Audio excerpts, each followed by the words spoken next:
IB Nation, welcome back to the Irish Breakdown podcast. It is signing day, and wow, this is going to take on a little different tone than it was originally going to.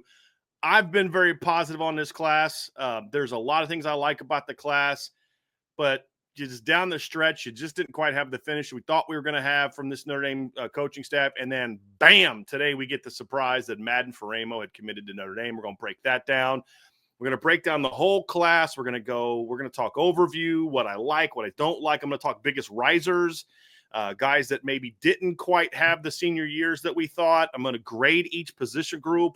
And within that, I will give you my grades of each player. And then we'll do a 2-year look at the end, Trev, where we are going to look at how you guys know I love to do this, but sort of like how do they have graded over a 2-year span? So it just kind of gives a deeper look into the haul.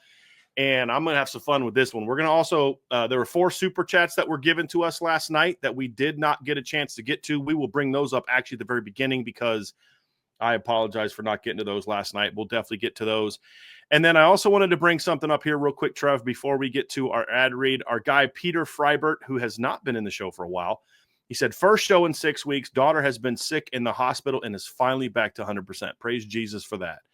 Brian, I really enjoyed your post-game podcast on the USC game. Nicely done by you and your team. We appreciate that, Peter, and we are glad that you have been able to catch up on our shows, man. But we are so thankful and so grateful that your daughter is back healthy. I'm not a parent, so I can't even imagine what you're going through. But I remember when we were going through our stuff with Rita. I can only imagine what it's like when it's actually your human child's, man. So we are so thankful that she is back and good to go, and you are back with us for a live show, man. So that is certainly a tremendous blessing for us to talk about and to be thankful for. Just makes this day even better, my man. No doubt about it. So thank you for sharing that with us, Peter. Yeah, Peter, glad to hear that everything's all good with your daughter and you're back in action. I know this is your first show in about 6 weeks, so glad to have you with us, man. So, Brian, before we jump into it today, we got to talk about our friends over at MyBookie. So if you are unfamiliar with our friends over at MyBookie, they are a sports book and one of the best in the business.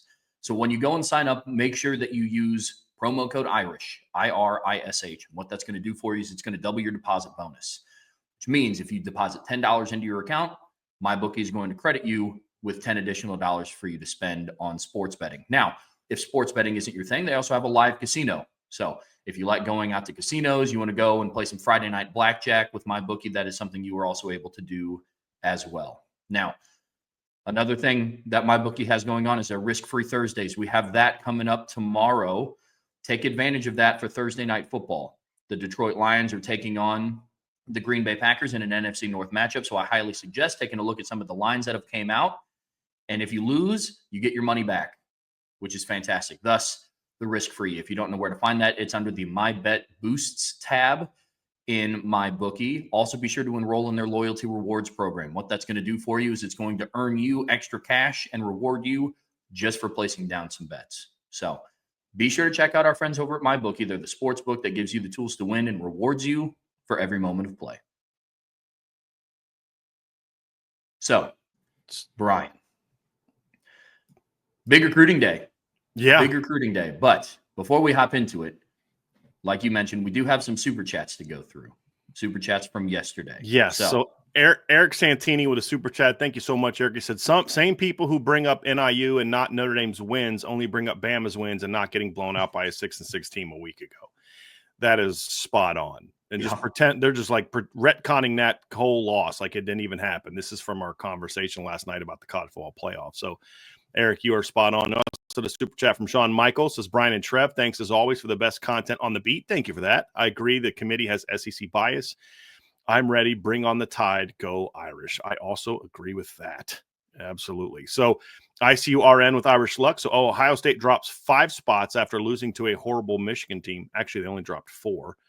And Clemson drops the same after losing to South Carolina. ACC has a winning record against the Big Ten. Yep, I agree. I agree.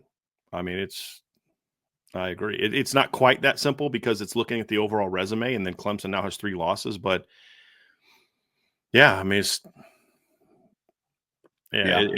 a joke. It's a joke. It's like an anti-ACC bias. It's not even like only pro Big Ten, pro SEC. It's also anti-ACC and anti-Big Ten or Big 12, which is a joke. Then another one from ICURN with Irish Luck. The way they are playing, think SC has a better chance of making a run than IU and Alabama. I would disagree with that. Indiana had one bad game against a really good Ohio State team who matches up very well against Indiana.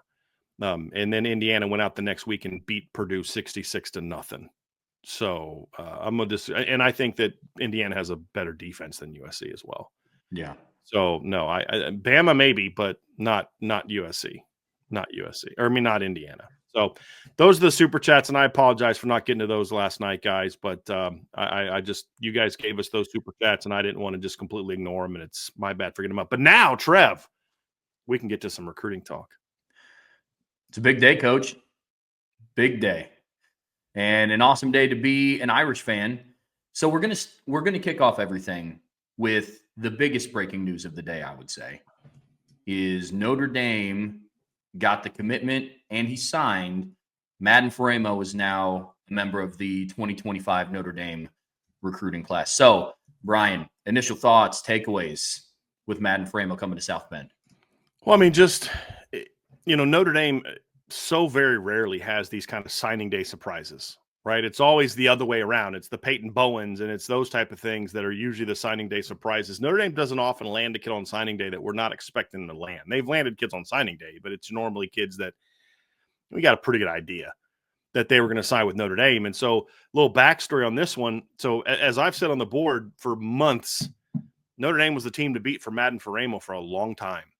And to the point, I wrote a commitment article after the Florida State visit. That's what the sources were feeling. I mean, that was the only kid that I wrote a commitment story for just to have ready. And, everybody I talked to, he loves it. He wants to be here. He fits in great with the players and all that. And then even going into this past weekend, I felt the same way. And then kind of coming out of the weekend, the story started to turn a little bit. So I reached out to my sources and I said, what's going on? And I had a lot of different sources telling me different things. The Notre Dame recruits still felt like they were going to get him, but the coaches and some people that I was told were a little less hesitant, and then, optimistic. And then a lot of the USC excitement came. And really, what it came down to, Trevor, was this: is Madden loved everything about Notre Dame, but was having a little trouble pulling the trigger with going all the way to South Bend, Indiana from California. And that's really what it boiled down to. And honestly, Kingston had the same problem last year. The only difference is Kingston, his decision was more in the summer, but it was the very similar thing with him. And that's why for a while there was a lot of USC people that thought they had a really good shot with Kingston. And then it came down to Notre Dame and Ohio State. He finally got over that. But I think that's something that really impacted him. And I wasn't told this, but I have to think this also is in the back of his mind.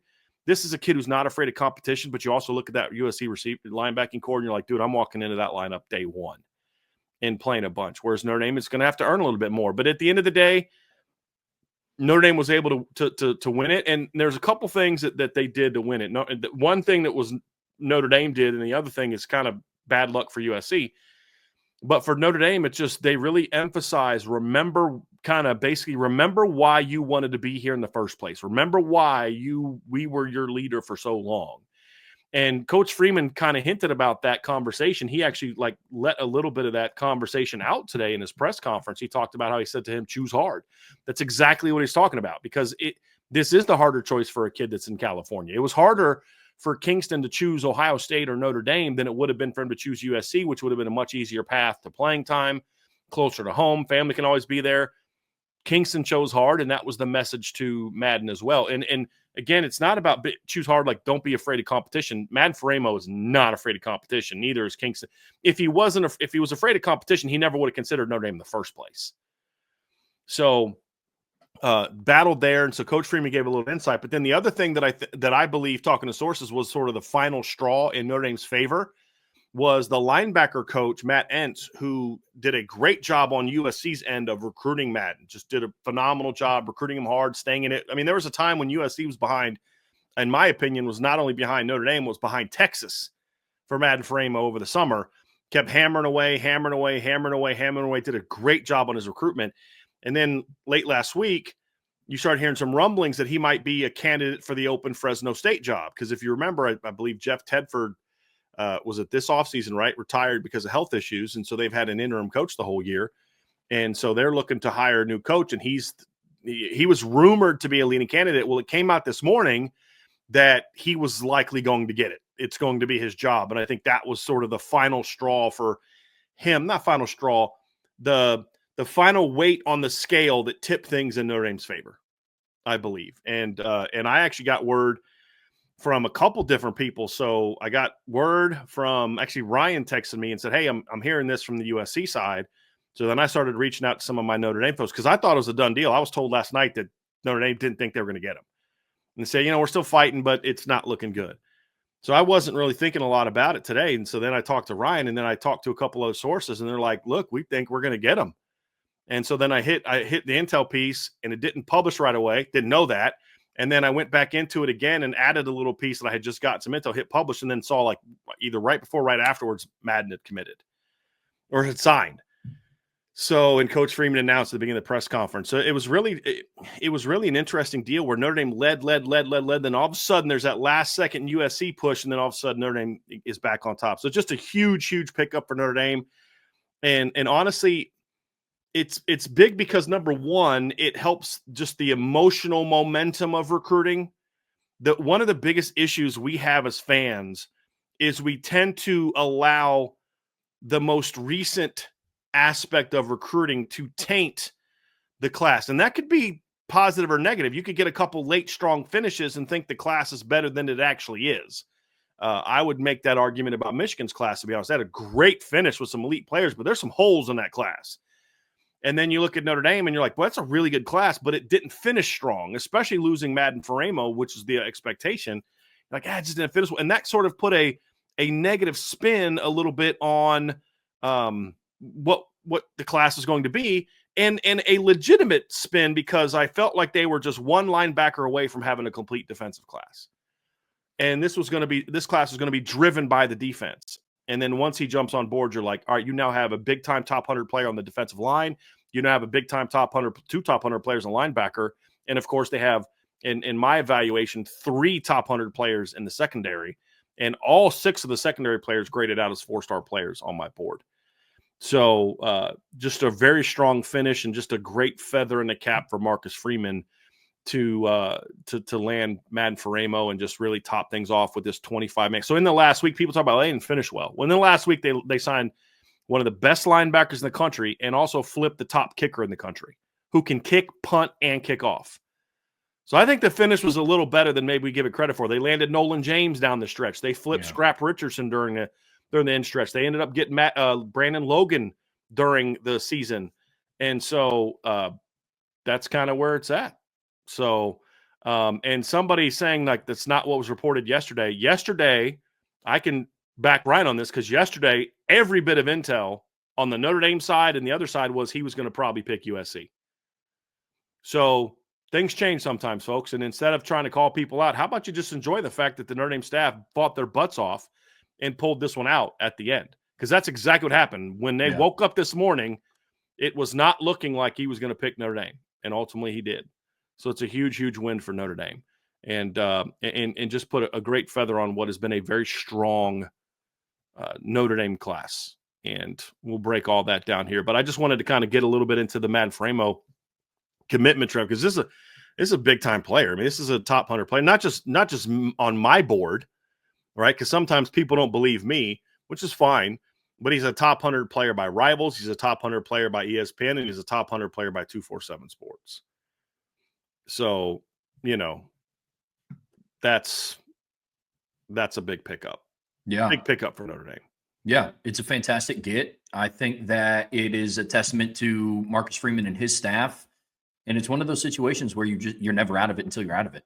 You know what I mean? So I think it's a testament to Marcus Freeman and his recruiting prowess and how he's been known as being a player's coach and being able to draw people into South Bend and be a part of what he's building.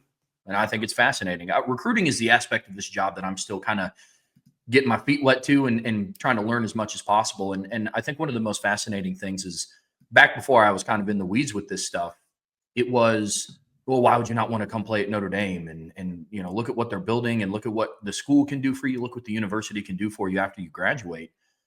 And sometimes you kind of take out of it that these kids are moving all around the country and making a big life-changing decision at 18 years old, you know? And I think the Madden Faraimo situation kind of sheds a little light on that, because it is a factor having to move completely across the country to go to a different school where you're not going to see your family that much. So, you know, hats off to Marcus Freeman and his staff for being able to lock down one of the best linebacker recruits in the country. So it's really exciting stuff, and it's awesome to see moving forward, Brian.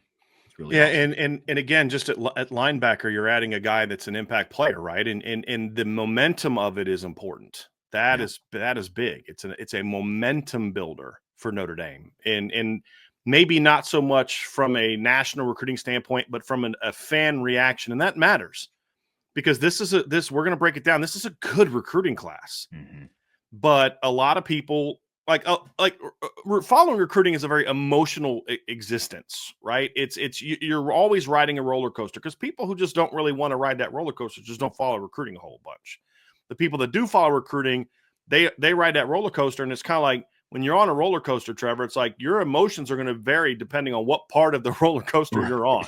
Right. You know, there's the anticipation, then the here we go, and then boom, and then all those feelings, and then you get like, okay, this is pretty nice. It's a nice little easy turn, and then, oh my gosh, we're going again. You know what I mean? And that's what recruiting is. And a lot of times, you know, you go on a great ride, and like say halfway through the ride is fun, and then the last half of the ride is like, well, it's kind of lame. Like you kind of that end feeling is what you're going to be thinking about, not like how great the first half of the ride was. And that's kind of what had happened. And then so it kind of tainted the class in the feelings of fans, right? And there were some areas where it wasn't as strong as it needed to be, which we'll talk about. And that's some of those are still true. But when you have this kind of finish where 2 days ago you flipped the number one kicker in the country, and then today you flip one of the best linebackers in the country, if not the best linebacker in the country, that's going to put a huge sort of a emotional sort of like a, you know, put some air into that balloon, so to speak, right? You know, just an emotional boost to finish this class. And well, it's a big one. It's a real big one. So yeah, absolutely. I couldn't agree more, man. Well, we're going to